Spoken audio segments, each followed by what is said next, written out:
নাজিবুর রহমান, আপনাকে যেহেতু পেয়েছি, আমি একটু আপনাদের যে আওয়ামী লীগ নিষিদ্ধ প্রসঙ্গে আপনাদের অবস্থান নির্বাচনের আগে এবং নির্বাচনের পরে কেন পৃথক হলো এই বিষয়টি একটু জানতে চাই। প্রথমে এই বিষয় নিয়ে কথা শুরু করতে চাই।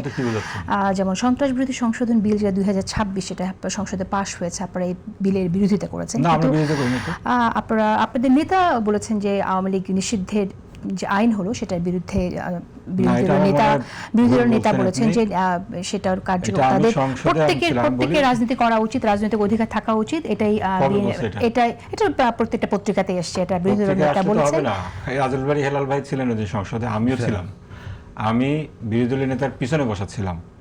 বিষয়টা যেটা হয়েছে, আওয়ামী বিরোধী যে সন্ত্রাস দমন অধ্যাদেশটা 2009-এর সংশোধনী অধ্যাদেশটা এসেছে, এইটা আমরা যখন এসেছে তখন এটা সমর্থন দিয়েছি।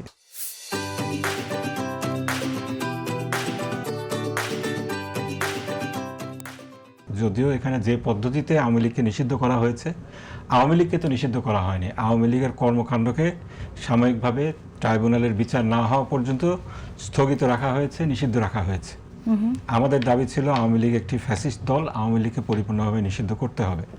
সেটা না করে এটা করা হয়েছে। যাই হোক, এই অধ্যাদেশটা যখন বিশেষ কমিটিতে আসলো, আমি সেই বিশেষ কমিটিতে বিশেষ গেস্ট হিসাবে, স্পেশাল গেস্ট হিসাবে এই কমিটির সভাপতির চেয়ারম্যান ছিলেন বিএনপি দলীয় সংসদ সদস্য জনাব advocate Zainul Abedin, senior advocate. তো ওনার বিশেষ আমন্ত্রণে আমি মিটিংয়ে ছিলাম।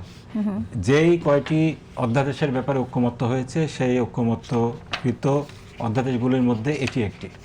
আমরা এটার বিরোধিতা করিনি, কিন্তু যেটা হয়েছে সেদিন, সেটা আমাদেরকে বলা হয়েছিল প্রত্যেকটা বিল নিয়ম হলো যখন সংসদে উত্থাপিত হবে তারপরে পাশ হওয়ার আগে 3 দিন আগে এটা দেওয়া হবে, যাতে করে সংসদ সদস্যগণ এটা ভালো করে পড়ে যাচাই করে আসতে পারেন।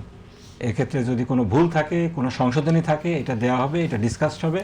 এখানে 77, 78 দুইটা বিধি আছে, ফার্স্ট রিডিং, সেকেন্ড রিডিং এবং থার্ড রিডিং, 3টা রিডিং হয়। আমাদেরকে বলা হলো প্রথমে আইনমন্ত্রীর পক্ষ থেকে যে আমরা এগুলো ছাপাবো না, আমরা এগুলো দিব না, যেহেতু এটা ছাপতে 12 লক্ষ টাকা খরচ হবে, এটা ওয়েবসাইটে দেওয়া হবে, এটা যেন সবাই দেখে নেয়। তখন স্পিকার মহোদয় নিজেই বললেন যে কিছুই দিবেন না আপনারা, সেটা তো হয় না। আজ সংসদ সদস্যরা এখানে আসবে, পাশ হবে জিনিসগুলো দ্রুত। ডিলে যে 3 দিনের যেটা কথা ছিল সেটার জায়গায় সেটা কন্ডন করে 1 দিনে নিয়ে আসা হয়েছে। তো কাগজ তো দিতে হবে, কাগজ আপনি দিবেন যে বিলের সাথে পূর্ববর্তী বিলের সাথে পরবর্তী বিলের যে পার্থক্য আছে, এই পার্থক্যটা একটা টেবিলের মাধ্যমে আপনি তুলে ধরে এই পেপারগুলো আপনি সরবরাহ করবেন। সেদিন যেটা হয়েছে, 1 দিন আগে দেওয়ার কথা, এই বিলটি পাশ হওয়ার 5 থেকে 10 মিনিট আগে এই বিলের কপি দেওয়া হয়েছে এবং এটার যেই তুলনামূলক টেবিল সেটা দেওয়া হয়েছে। বিরোধী দলীয় নেতা বললেন যে এই বিলটা যেহেতু সেন্সিটিভ, এখানে কোনো ভুলভ্রান্তি আছে কিনা এটা দেখার জন্য একটু সুযোগ দেওয়া হোক, আমরা এই কাগজগুলো একটু পড়ে তারপরে স্টাডি করে এসে আপনাদেরকে বলি। তখন স্বরাষ্ট্রমন্ত্রী এটা ক্লারিফিকেশন দিলেন যে অধ্যাদেশে কোনো পরিবর্তন আনা হয়নি, তত্ত্বাবধায়ক সরকারের সময় যে অধ্যাদেশটি ছিল এটা হুবহু পাশ করা হচ্ছে।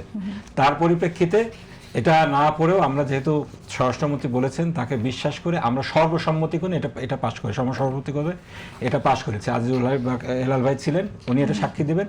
আমরা এটা টেবিল চাপড়ে সকলে অ্যাপ্রিসিয়েট করে পাশ করেছি। এইটাকে তথ্য সন্ত্রাসের মাধ্যমে বলা হচ্ছে যে এটা নাকি আমরা পাশ করতে চাইনি।